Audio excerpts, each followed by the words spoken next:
Hola a todos, bienvenidos a una nueva Píldora Uva más, esta vez nuevamente en la ciudad de Nueva York, con el coleguita más Urbano, quien hoy nos va a contar qué es ser arquitecto en Nueva York y cuál ha sido su experiencia, no solamente trabajando en una oficina tan importante como la que nos va a contar, sino también trabajando en paralelo en Colombia y desde el inicio qué es tener esta experiencia, cómo se vive y finalmente hacia qué está apuntando en este momento, que yo creo que es una experiencia muy valiosa para todos. Recuerden seguirnos en nuestras redes sociales como @uark, en TikTok también estamos como @uark, en YouTube nos pueden encontrar como Uva en línea y en Spotify estamos como Píldora Uva. Matt, bienvenido nuevamente después de casi un año. Casi un año, ¿verdad? Ya cumplo casi un añito en la oficina. Este man ya va para largo ahí. Y es que, pues qué bonito volverte a ver, porque justo cuando llegaste, acababa de empezar esta nueva etapa de mi vida en la que por fin se estaba cumpliendo como este gran objetivo que había tratado de hacer, pues llegar a una oficina de estas ligas y pues afrontarme como a ese cambio de trabajar en Colombia, trabajar en Estados Unidos, y hasta ya que llevo como un añito, pues ya hay como más cosas como por compartir, vivencias que he tenido, pues para decirte, bueno, que no te veo hace rato. Desde el verano pasado, pero hoy nos tocó que esto remate de invierno. Sí, ya estamos saliendo porque es que hoy no, Nueva York está demasiado frío. Estuvo pesadito. He estado helado, supuestamente dice que el invierno más frío de hace 13 años. Entonces ha sido también con uno como latino también es muy difícil, porque pues uno acostumbrado, por ejemplo, al calor de Cali, weón, o que el invierno simplemente es que llueve y ya. Sí, eso es un ratico y ya pasa uno ahí a calor viene uno nuevamente. acá a ponerse 4 o 5 prendas de ropa, weón, porque uno vive como negado de que está aquí. Pues yo no me compré nunca un buzo de esos pesados, porque yo decía, no, yo no me voy a comprar la chimba. Entonces... estás parchado, te ves parchado. Ese man se ve parchado, ¿no? Pero ya menos mal estamos saliendo de la temporada y ya entrando un calorcito que ya hace más gusto ir a trabajar así. Qué bueno, qué bueno. Bueno, cuéntanos un poquito la historia. He hablado con mucha gente y es muy curioso que aquella vez que nos vieron me preguntan, y bueno, ¿y él cómo llega allá? ¿Y cuál fue el antes de todo este cuento? ¿Cuál ha sido como esa transición de haber estado en Colombia? Porque el man es caleño, como lo acabo de decir. Sí. Pero listo, llegas acá y ¿cuál es todo ese proceso? Desde Colombia, no solamente el que viviste acá. Bueno, pues prácticamente yo cuando estoy en la universidad, no sé si te contesto la vez pasada que hablamos, fue que a mí no me iba muy bien en la universidad. Y llegó un momento en el que había perdido taller 2 por segunda vez, perdón. Había perdido taller por segunda vez. Eso sí me acuerdo. Yo perdí taller 2 veces. Y yo siempre lo digo como con orgullo, porque es como, sí, perdí taller 2 veces y no importa. Sí, valió un culo, o sea, aquí estoy. Parte del proceso. Es parte del proceso.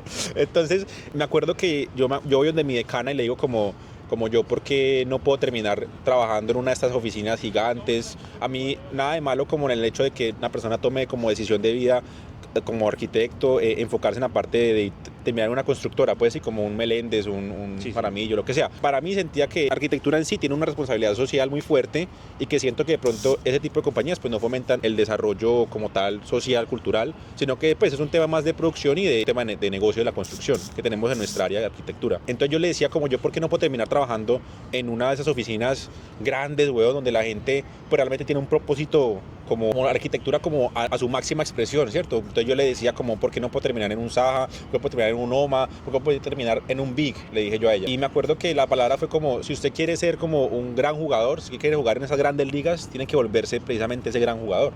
Entonces, desde ese momento fue como, bueno, ¿qué hace una persona que juega en las grandes ligas? ¿Sí? ¿Qué hace una persona que juega en arquitectura en Nueva York? ¿Qué hace? Entonces, no, bueno, ellos hacen concursos. Entonces yo digo, listo, vamos a meter un concurso. Ellos no solamente tienen arquitectura, sino que también son multidisciplinarios. Meto otra carrera. Entonces yo me meto a estudiar arquitectura y diseño de comunicación visual. Ah, yo eso no lo sabía. Bueno, ahí va. Entonces cuando yo empiezo a estudiar ambas carreras y empiezo a coger como el tema de diseño de comunicación visual y traerme las herramientas para arquitectura, empecé a darme cuenta que tenía una ventaja pues gigante, que básicamente era la idea de poder decir, sé vender ideas. Que en arquitectura nos enseña mucho a cómo diseñar y esa parte como la sensibilidad espacial, que claro que es importante porque es el pan de cada día, pero también el pan de cada día es saber venderle una historia a un cliente, saber venderle una idea a tu profesor, a la señora que está invirtiendo para comprar la casa o a unos inversionistas que van a hacer un edificio. Entonces todo ese proceso pues de esas herramientas visuales para mí llegan a partir de esa segunda carrera y me dan como esa pequeña como ventaja para empezar a concursar más, para empezar a llenar mi portafolio de cosas más chimbas, weón. Yo me voy a estudiar a Italia un semestre en el Politécnico de Milán, yo me voy a estudiar a Ciudad de México en la Iberoamericana de Ciudad de México, hago un semestre de arquitectura en Italia, un semestre de diseño en México, y yo lo que me dediqué a hacer como estudiante fue agregarle apellidos a mi portafolio. Entonces, para mí, apellido un portafolio es básicamente decir, trabajé con tal persona, fui a esta universidad, porque lo que importa es ese peso, ese nombre. ¿cierto? En un portafolio, porque eso es lo que me permite tocar la puerta de una de estas ligas, de una de estas oficinas, y que esa es mi carta de presentación. Entonces cuando yo ya me presenté, cuando yo ya llegué y le dije, mire, esto es lo que he hecho, y me demoré como 10 años casi estudiando para poder graduarme, porque hice 2 carreras, también perdí 2 semestres, también paré por COVID, como que dije, me demoré mucho, pero fue a mi ritmo, y cuando toqué la puerta ya había alguien para abrir, y me presenté con esa carta de presentación, que fue la que me permitió estar acá. Y una vez ya, pues, ya hablando con la parte técnica de cómo entro a la oficina, yo entro a Skidmore, Owen y Merrill a partir de un programa que ellos tienen que se llama Year One. Entonces, básicamente, ellos tienen como, así como el Barcelona tiene la Masía, sí, que es como esa academia. Ellos tienen inferiores. Ellos tienen la inferior. Y empiezan a catalogar ahí a quienes eligen y a quién no. Entonces, es la misma idea. Entonces, nosotros en la oficina tenemos el programa que se llama Year One, donde básicamente uno solo puede aplicar si tienes de 0 a 1 año de experiencia laboral, después de graduado. Entonces yo aplicaba, yo me acababa de graduar. Entonces yo apliqué ahí y al mes, huevón, me llegaba la llamada, yo me estoy montando en un avión. Te llaman, y bueno, ¿y qué te pidieron en ese portafolio? ¿Qué entrega uno? Uno entrega su portafolio y una carta como de por qué quiero estar ahí. Ok. Entonces yo entregué eso, obviamente el portafolio muy pulido, el portafolio muy enfocado a venderme como profesional, el portafolio muy desde mis conocimientos de diseño editorial, que es de mi otra carrera, que no tendría por qué saber un arquitecto, pero que si uno la sabe, mire la fuerza que uno coge como arquitecto. Hay un potencial grande ahí. Claro, o sea, es demasiado. Y más hoy en día que como pues, trabajando en la oficina me doy cuenta que trabajamos todo el tiempo con el tema de diseñar presentaciones, diseñar books, diseñar cosas que es Adobe InDesign, que es Illustrator, que son cosas que uno como arquitecto no le enseñan, pero son prácticas del día a día. Pero entonces, bueno, el punto es que yo aplico con eso, me llega una llamada al mes y me dicen como, hey, venite para acá, te vamos a dar la entrevista. Y yo, uy, marica, yo, o sea, increíble, ¿sí? Antes de eso también había aplicado a Vic y me dieron el cargo, me dieron la oferta, pero para la oficina de Copenhague. Lo lejitos, cual, no, pues marica, está bastante lejitos. Y yo abro esa billetera y salió un pajarito así, o sea, no había plata, weón, o sea, ¿para qué? No había plata para nada. O sea, mi mentalidad fue como, si logré quedar en esa oficina en Copenhague, voy a lograr quedar aquí en Nueva York. Pues ya estoy aquí, weón, ¿cierto? Entonces para mí fue como, yo espero un poquito y en esa espera se abrió la candidatura de SOM y yo apliqué. Me llaman para la entrevista, me la dan, voy a los 2 días, bien presentado, me arreglo, abro la entrevista y pues ya al mes me llaman otra vez, weón, y me dicen que me van a dar el puesto. Y ese puesto, weón, aplican 10.000 personas al año. Para ese puesto, que por cierto está abierto, no sé cuándo salga esta edición. Esto acá es publicidad no paga, pero chévere que lo cuente. No, esta edición sale en poco tiempo, 15 días más o menos. Sí, si eres un estudiante pues acabas de graduar, el programa está abierto, o sea, tú puedes aplicar y pues no pierdes nada yendo a mandar tu portafolio y tus cosas, de pronto quedas. Si tu aspiración como estudiante es llegar a una oficina de y no conocer este programa, pues. Ok, eso está muy interesante. ¿Qué se siente cuando ya lo eligen a uno ahí? No, y hago un paréntesis a una cosa. Hay una mala costumbre y un facilismo de que hoy en día todo es muy inmediato y la gente cree de que estos procesos son entregar y elegir, ¿no? Miren lo importante que es una calidad, lo importante que es tener un método, lo importante que es tener atrás. Imagino yo que eso es comida de mierda también en todo lo que uno le toque pasar, tanto académicamente, a nivel personal. Pero miren que hay un proceso para llegar a los puntos. Entonces eso me parece muy rescatable y muy valioso. Y esa es la pregunta que sigue. ¿Qué se siente? O sea, cuando ya la elección está... ¿Cuál es el primer día? ¿Qué se supone? ¿Qué piensas ahí? ¿Qué sientes? No, marica, para mí fue como cuando me llaman y me dice Candace, que es la persona de Human Resources de la oficina, me llama y me dice, queremos decirte que te queremos ofrecer un cargo en de Junior Design en la oficina. No, marica, yo me agarré a llorar, güey. No, es lo que estás diciendo, o sea, no fue como que yo un día me levanté después de haberme graduado y dije, yo quiero ir a jugar al Barcelona. Sino fue como, sería bueno llegar allá, ¿no? O sea, yo... 5 años atrás dije, esta es la ruta Gonzalo. La ruta Gonzalo. Esa es la ruta y vamos a trabajar por eso. Que al fin de cuentas uno enfocarse hacia ese camino. Si uno no llega como puntualmente a la oficina, mira que yo no llegué a la oficina que yo quería. Yo dije, yo iba a llegar a Vic, pero no llegué a Vic. No, pero llegué a la misma liga. Si está llegando claro. a la Champions, está llegando, claro. No sé, a otro equipo grande. Es todo como el proceso, igualmente todo lo que uno va haciendo para llegar a esa meta sigue estando ahí, atrás de uno. Entonces todo eso que uno hace en pro como de ese gran objetivo, que lo pone a uno en movimiento, lo pone a uno como a salirse de su zona de confort para poder lograr estas cosas, termina siendo suficiente para que la vida te ponga en un lugar similar, o si no mejor. Entonces para mí fue como, me llegó esa oficina y claro, me he dado cuenta ahorita que es como una oficina increíble, o sea, es una oficina muy bacana, con unos sistemas estructurados de hace 100 años de metodologías de trabajo, pues que ya están Sí, es que esta oficina es histórica. Esta oficina es histórica. Me decía un arquitecto de Medellín hace poquito que es de las oficinas más influyentes de los últimos 100 años en arquitectura. O sea, yo no sabía esto, por ejemplo, y es que una de las personas que trabajó en Skidmore fue el huevón que se inventó el sistema de estructura vertical. O sea, el marica inventó el rascacielos, ¿cierto? Y estaba ahí en la oficina. Era parte del grupo con la gente que comía ese día en la oficina. O sea, ese man estaba ahí como innovador de la cosa. Entonces, claro, Skidmore coge una ventaja en ese tema de vertical, que yo ahora que trabajo en la oficina me doy cuenta que la mayoría de proyectos que trabajamos son en altura, que tenemos precisamente ya ese estereotipo, esa noción, ese conocimiento de la gente de que somos una oficina muy enfocada en eso y que sabemos hacerlo muy bien. El Burj Khalifa es nuestro, por ejemplo, ¿cierto? Sí. Entonces como que logramos posicionarnos de esa manera, pues, como en la oficina. Pero ya claro, ese primer día, weón, para mí fue... Bomba, una cosa seria. No, yo llego allá y yo decía, weón, o sea, estos edificios que uno pasa por el World Trade Center, que además en el World Trade Center, o sea, es ahí en el pleno literal corazón del mundo, weón, o sea, económico del mundo. Entonces, claro, pues tiene sentido tener una oficina ahí porque pues los clientes que están alrededor son JP Morgan, son Goldman Sachs, son toda esa gente que tiene mucho dinero para invertir y pues que somos la oficina que está como al lado de ellos para poder suplir proyectos ahí. Exactamente.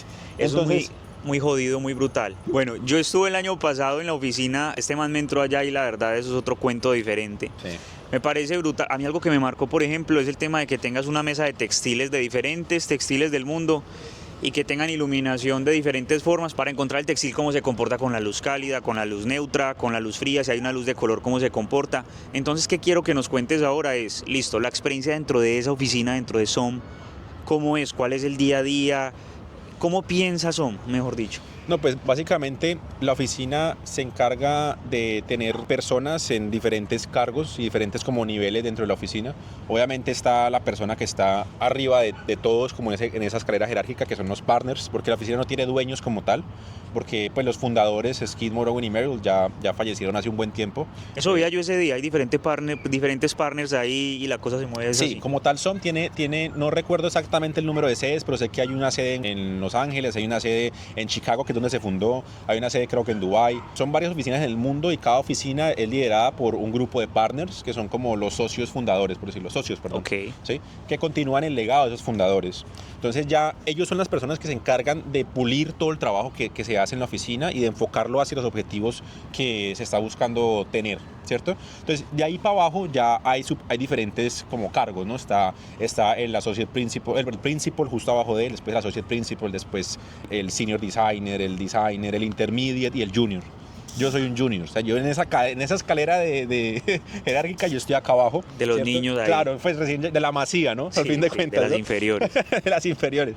Entonces termina uno como junior bajo el ala de una persona superior en cuanto al cargo jerárquico, pues, y uno trabaja como en pro de lo que esa persona esté realizando. Entonces, si esa persona está encargada de un proyecto en Berlín, entonces uno trabaja con él en el proyecto en Berlín.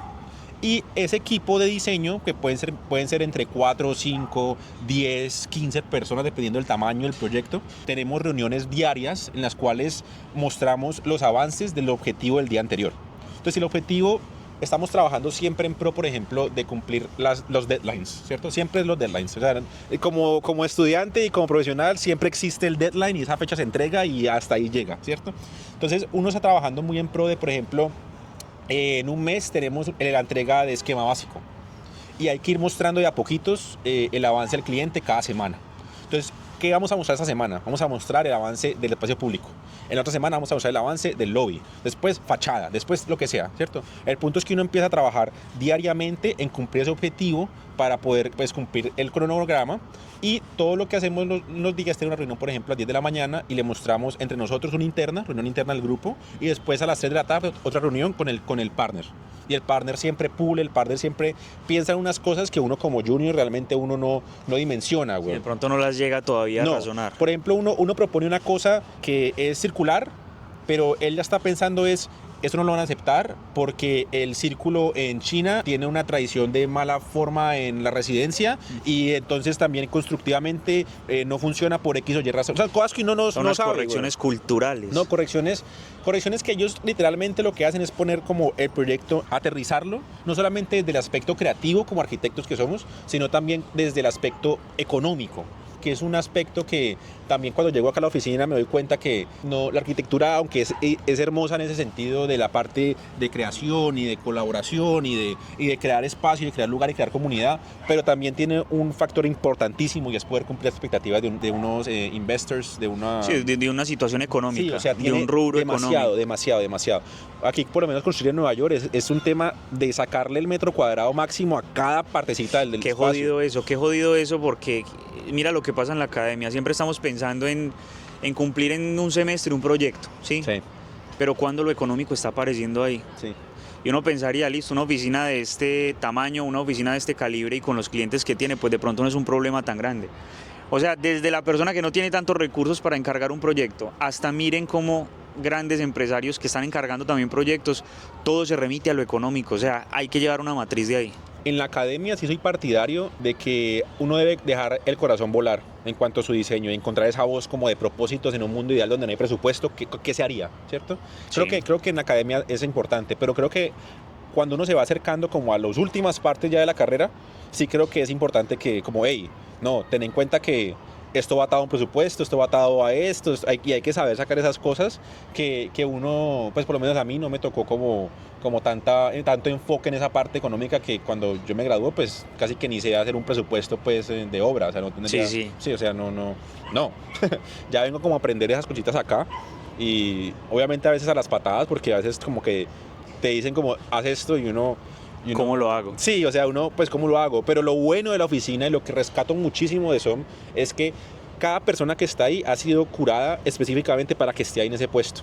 O sea, toda la gente que está ahí pasa por un tema de HR muy fuerte en el cual cada uno se contrata en pro de que yo decir no sé hacerlo y yo te digo, ve cómo hago esto y vos te sentás al lado mío y me explicas.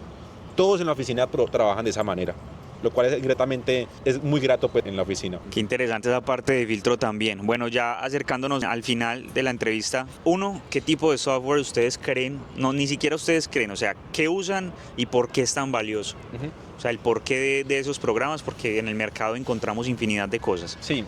Y lo otro es en promedio cuánto puede tardar un proyecto de oficina. Esos serían como los 2 puntos que quisiéramos saber ahora. Listo, entonces por lo menos en el tema de los programas utilizamos principalmente Rhino para modelar, Enscape como herramienta de visualización, porque pues está V-Ray, están D5 ahora. Estamos mirando también en la oficina pues cómo siempre innovar en esa parte. ¿Y cómo usan algún tema de 3D Max o algo así o no lo involucran? No lo involucramos. Pero tampoco lo satanizan. Pues. No, o sea, realmente hay mucha libertad como en el profesional para decir como cómo te va mejor renderizar, si quieres hacer esto, hacerlo así bien. Perfecto. Pero como si trabajamos todos en conjunto y una cosa que he aprendido también es saber cómo catalogar todos los documentos de trabajo, en el sentido de que si yo estoy trabajando en un archivo de Rhino, es como 2025, raya al piso, la fecha de hoy, el proyecto, mis iniciales, para que el día de mañana cuando ya no esté en el proyecto, llega alguien y diga, ve, necesito que eso está en el archivo de Matt. Entonces van y tienen que buscar una nube y sacar y saber, todo tiene que estar perfecto para uno poder seguir delegando el trabajo a otra persona. Porque yo por lo menos estoy en un proyecto 3 semanas y después me cambian. Entonces como que tiene que uno siempre quedar la nube todo... queda cargada. Sí, exacto, tiene que dar uno siempre las cosas en la nube muy organizadas. Entonces, por esa razón, nuestro lenguaje en común es Rhino para modelar, ya sea Rhino 7 o Rhino 8. Después usamos ya el renderizado, pues hay gente que ya está trabajando en D5, otra gente está trabajando en Enscape. Pero...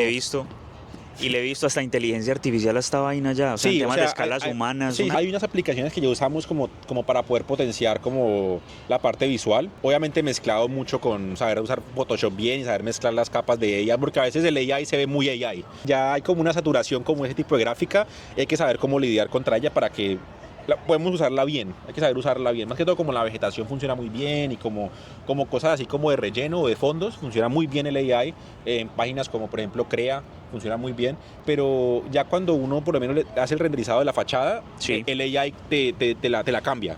Ah, no jodas. Sí, no es tan ideal como saber trabajarlo así. Usamos Revit, obviamente. Para presentación usamos Google Slides. ¿Por qué? Porque precisamente como estamos trabajando los 5 o 6 a la vez, tú tienes la función de mostrar el diagrama tal, tú vas a hacer tal cosa, tú vas a hacer la planta, tú vas a hacer otro, y estas láminas en la presentación son tuyas. Entonces uno trabaja en el Google Slide y se responsabiliza por esas 3 pedazos de presentación para mostrarle al cliente. Entonces siempre estamos trabajando pues como con eso. Esas serían como las que más usamos. Ok, bueno, entrando en algo que nos gusta saber y que queremos saber, hablemos de la nave. Porque no solamente está en una oficina como SOM, sino está en este momento con el departamento de Antioquia. Es más, desde el año pasado lo habíamos hablado. Sí. Hay un proyecto muy bonito que es la nave y sí queremos saber qué es lo que está conteniendo y finalmente qué está arrojando a la gente. No, ese proyecto para mí ha sido hermoso, ¿no? Ese proyecto sale a partir de un sueño del gobernador y el que lo materializó fue Roberto Rabe en la oficina del Instituto de Cultura y Patrimonio. Roberto, he trabajado de la mano con él precisamente para poder materializar toda esa parte gráfica, los diferentes proyectos que se ha soñado para el instituto, y uno de estos ha sido precisamente el de la nave, que es el primer estudio de grabación rodante de Antioquia, bueno. Literalmente cogimos un camión, pues, lo montamos en un estudio y lo pusimos a andar por todo el territorio. Entonces, andar por las 9 subregiones, y en cada subregión la gente se inscribe y hacemos como hacer de cuenta un factor X, un yo me llamo, una competencia así, pues así, cada uno mostrando su talento, su voz. Traemos unos jurados que pueden ser de Root Boys, que pueden ser gente así, pues muy tesa en la música, porque el proyecto está vinculado a Universal, a Virgin, está vinculado a las disqueras más tesas, pues a Sony Music y Spotify, Teleantioquia. Es que el proyecto es muy grande, weón. Y justamente cuando llegamos al territorio, la gente canta, se escogen a 3 y a los 3 se montan en la nave y se les graba su primer sencillo. Y se les monta a las plataformas, se les apoya. Está potente, entonces, es increíble. Y al final se hace un concierto y se traen a todos. O sea, es brutal, güey. Es un proyecto bacanísimo que ha tenido una recogida inmensa por la gente del territorio. Unas historias, güey, que dicen, no, yo me llegué acá y me tocó venirme en la parte de atrás de un bus colgado para poder llegar acá a la audición. Y ese marica es el que gana, por decir cosas así, güey. Entonces, es muy bonito, güey. La historia más luchada. La historia más luchada y unos personajes que salen, que son inmensamente agradecidos. ¿Y esto por dónde se va a ver o cómo vamos a tener contacto con esta vaina? Pues está en la página precisamente pues, de la gobernación, principalmente la nuestra, que es Cultura Antioquia en Instagram, y también pues en la página oficial de la nave, que es la nave Col. Ahí está toda como el tema que mostramos como el día a día, quién viene, cuáles van a ser los jurados, y pues como todo ese tema que realmente ha llenado mucho como el corazón de los antioqueños en el territorio, pues buscando como esos próximos talentos, esos próximos Grammys. Que un tema que yo no sabía es que Colombia en Grammys, la cuna de los Grammys es Antioquia, güey. Entonces te pones a pensar, los que han ganado un Grammy son de ese territorio. Eso puede ser una coincidencia, pero nosotros creemos que no. Creemos que realmente hay algo en ese territorio que hace que haya gente tan tesa, weón, y gente tan dura, talento innato, un talento gigante en ese territorio que toca brindarle esas oportunidades, y la nave pues es un proyecto de esos, weón. Eso me parece curioso porque es que eso es un tipo de urbanismo, acupuntura urbana. O sea, no todo tiene que ser como ese rayar o te construyo. Tienes razón. Esas activaciones sociales hacen parte del proceso. Entonces es muy jodido porque lo que está haciendo es un tema privado acá, fuerte. Me imagino también que entablarán relaciones con gobiernos para otro tipo de proyectos. Total. Pero esto a nivel gubernamental, Colombia me habla, o sea, tiene un lenguaje bonito de no perder esa conexión con su tierra, de no hacer la tipiquísima que es venirse para acá y olvidarse de quiénes hay atrás. No. Y eso se ve mucho en redes también. O sea, ese colegaje y ese tema, ese feeling que tienes tú con la gente me parece muy valioso. Matt, yo te agradezco muchísimo. Quisiera que le dejaras un mensaje final a la gente, uno que tú le quieras dejar, de acuerdo a tu visión, a lo que piensas. Ahorita dime la respuesta de Reina. Hombre con hombre, mujer con mujer, y nos acabamos acá. Confucio todos. Fue el que inventó la confusión. Yo quiero de pronto, como si se puede ver mi historia o las cosas que he logrado llegar en tan corto tiempo, pues que se vea de alguna forma como un caso en el cual, si uno realmente se propone como en lograr un objetivo así altísimo que uno ve como tan descabellado, si uno lo hace desde el punto de vista de planearlo, no como de simplemente lo deseo y ya, sino como, no, es que vamos a hacer esto y va a ser por acá y voy a llenarme de estas cosas, las cosas llegan, ¿sí? Las cosas llegan tarde que temprano. Muchas veces la gente siempre habla como el tema de la suerte, pero justo hace poquito está hablando como el tema de uno se pone en posición de la suerte. O sea, se da cuenta que la suerte pasa a 3 metros, ¿cierto? Uno lo que hace en la vida es poder construir pequeñas cosas que son escalones para uno ponerse justo de frente de la suerte para cuando pase. Siempre está el tema como, pues, de que te digo, que la gente tuvo suerte en las cosas, pero no, es uno ponerse en esa posición y saber que en algún momento ponerse en disposición de que la suerte le llegue a uno, porque las cosas llegan cuando uno se trabajan duro. Entonces creo que es más como eso, como que si realmente hay ese propósito de lograr algo y realmente se quiere hacer esa cosa, uno se pone en pro de lograrla y creo que llegan. Estar apto para recibir. Eso sí, es un poquito ser meritorios de lo que uno desea. Es tener esa coherencia. Matt, papá, te agradezco mucho. No, esto es muy, no sabes lo valioso que es esto para mucha gente. inclusive para nosotros también, y te auguro lo mejor, mejor amén. dicho, yo te veo por allá ya en un cuento muy diferente. Amén, así se va a hacer. Chévere, y que esto se lo también transfieras a mucha gente, ese conocimiento. No, te agradezco siempre. mucho, papá. Muchas gracias nuevamente placer. por acá. Los espero para un año después. No, pues vamos a ver cuándo, no, otra vez el otro año no. Muchachos, muchas gracias por estar, a todos los que están pendientes, recuerden seguirnos en @bubarque en Instagram. Aquí, Esteban nos está haciendo aquí en la- publicidad. Acá abajito. YouTube como Uva en línea, en Spotify como Píldora Uva, y déjenos sus redes sociales porque usted tiene cosas que hasta me inspiro yo hay veces para mis memorias. Mi Instagram es más Burbano y TikTok no lo manejo mucho, pero pues de pronto, Uy, tiene que de pronto en esa manejarlo. época lo manejaré. Entonces, más Burbano en cualquier plataforma, pues. Vale, muchas gracias a todos, que estén bien. Chao.